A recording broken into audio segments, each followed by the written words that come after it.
Labaran Hausa daga ƙasar Jamhuriyar Nijar. Masu saurari barkamu da warhaka, barkamu da sake kasancewa da ku cikin rahotannin labaran da muke kawo muku cikin harshen Hausa daga ƙasar Jamhuriyar Nijar kan abubuwan da ke faruwa a ƙasar, kama daga irin yadda gwamnatin CNSP ke ƙoƙari a kullum domin kawo ci gaba a ƙasar Nijar. A yau muna ranar Asabar 16 ga watan Mayu na shekara ta 2026, inda za ku ji mu ɗauke da rahotannin abubuwan da ke faruwa.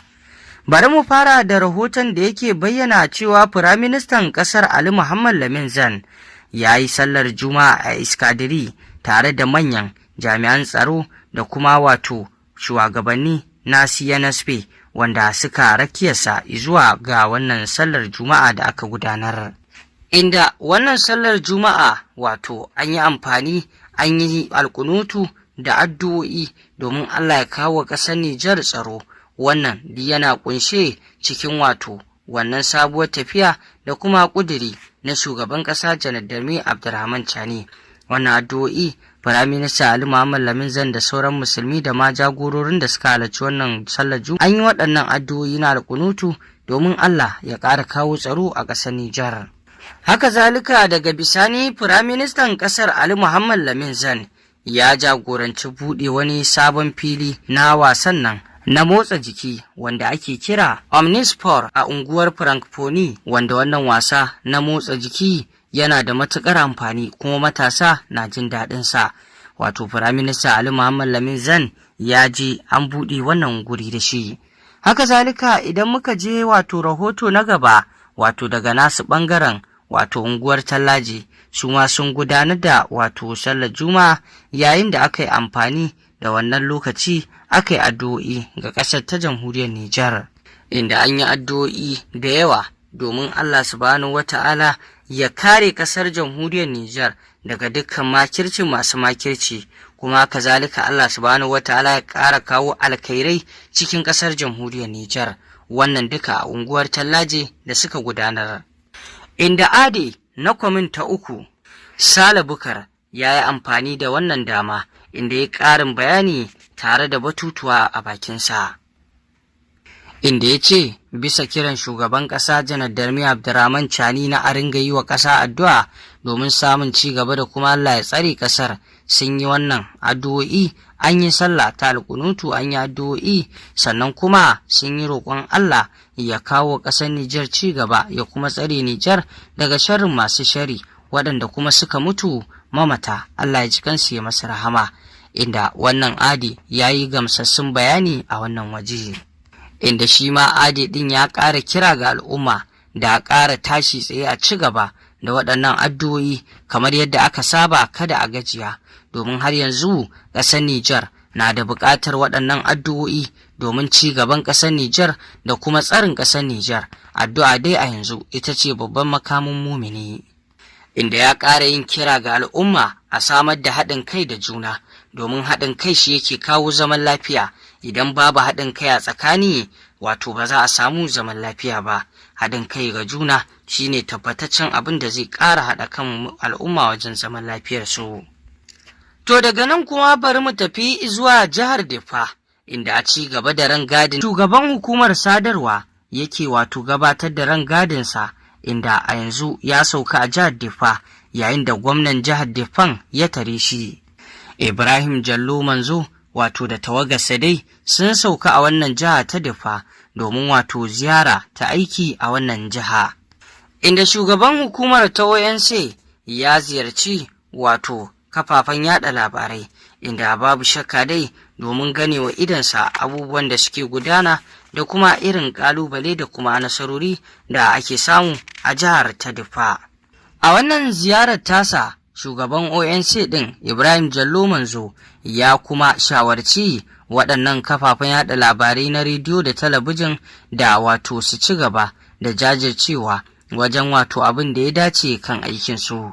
inda ya ce musamman ma a wannan lokaci da ƙasar Nijar ke fuskantar hassada da zagon ƙasa, inda ya jinjinawa ma'aikatan RTN ta Diffa bisa ƙoƙari da suke yi, inda ya ce aikinsu ba zai misaltu ba bisa irin ƙoƙari da jajircewa da suke yi. Inda ya ce ya gane wa idonsa irin ƙoƙarin da suke wajen aiki da suke yinsa don kishin ƙasa.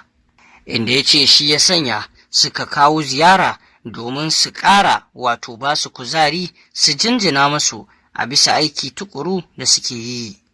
Inda ya ce yau ƙasar Nijar muna fuskantar wani al'amari musamman ma yadda ake neman wato zagon ƙasa ta hanyar ta'addanci da dai sauransu, inda an kasa cimma buri a kan sojin ƙasar Nijar, to kuma sai aka buge ta shafukan sada zumunta ta hanyar intanet domin ɓata ƙasar Nijar. To don haka a yanzu tashi da waɗannan kafafen yada labarai suke wajen wato fito da gaskiyar al'amarin da ke faruwa, hakan yana ƙara wato fito da dukkan makircin da ake shiryawa a ƙasar. Domin wannan labarai na gaskiya da 'yan jaridun da kafafen yada labaran ƙasar ta Nijar ke fitarwa su ne suke toshe waɗancan labarai na jabu na ƙarya da ake fitarwa a kan ƙasar ta Nijar. Inda shugaban hukumar ta ONC ɗin wato bayan cimma wancan ziyara tasa ya huce fadar mai martaba wato Kazalwa Muhammadu Abba Kyari, inda ya yi masa gaisuwa ta ban girma wato ta CNSP ta shugaban ƙasa da kuma wato jinjina masa irin yadda yake ƙoƙari, inda babu shakka sun yi musabaha an gaisa da juna. Inda a yanzu kuma bari mu koma zuwa jihar Yamai, inda magatakarda na ofishin ministan sadarwa da hikimomi na zamani ya jagoranci karɓar kayayyaki na biro wanda Proje PBE suka wato kawo, inda wato Proje ne da yake kula da harkoki na karkara ta hanyar amfani da waya da kuma yanar gizo, inda a dangane da tsarin da yake tsakanin wato wannan hukuma ta ministan sadarwa da kuma wato Proje suka kawo wannan kayayyaki, inda Proje PBE din ya tallafa wa ofishin ministan sadarwar da waɗannan kayayyaki kamar yadda kuke ganin su haka. Inda waɗannan kayayyaki dai ofishin ministan na sadarwa sun yi farin ciki bisa wannan kayayyaki da aka kawo, wanda zai tallafa wato a ofisoshin aiki a wannan hukuma. Sai kuma rahotonmu na ƙarshe dangane da sallar mata da ake ci gaba da gudanar da ita tun 13 ga wata, wanda har yanzu matan ƙasar jamhuriyar Nijar musamman ma matan soji wanda suke ƙoƙari wajen wayar da kan al'umma, sannan kuma da yin amfani da wannan sallah ta mata wajen yin kira ga mata da kuma wayar masu da kai kan irin yadda tafiyar ƙasa ke gudana,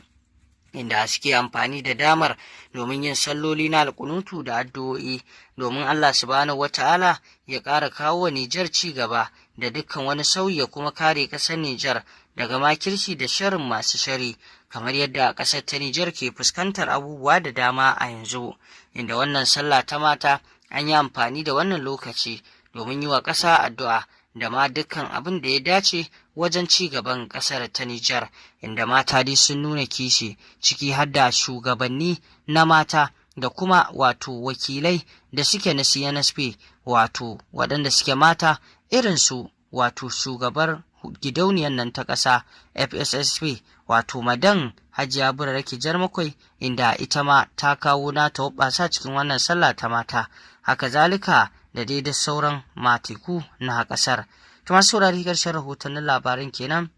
ku ci gaba da bibiyar wannan tasha tamu domin samun rahotannin labarai kan abubuwan da ke faruwa mun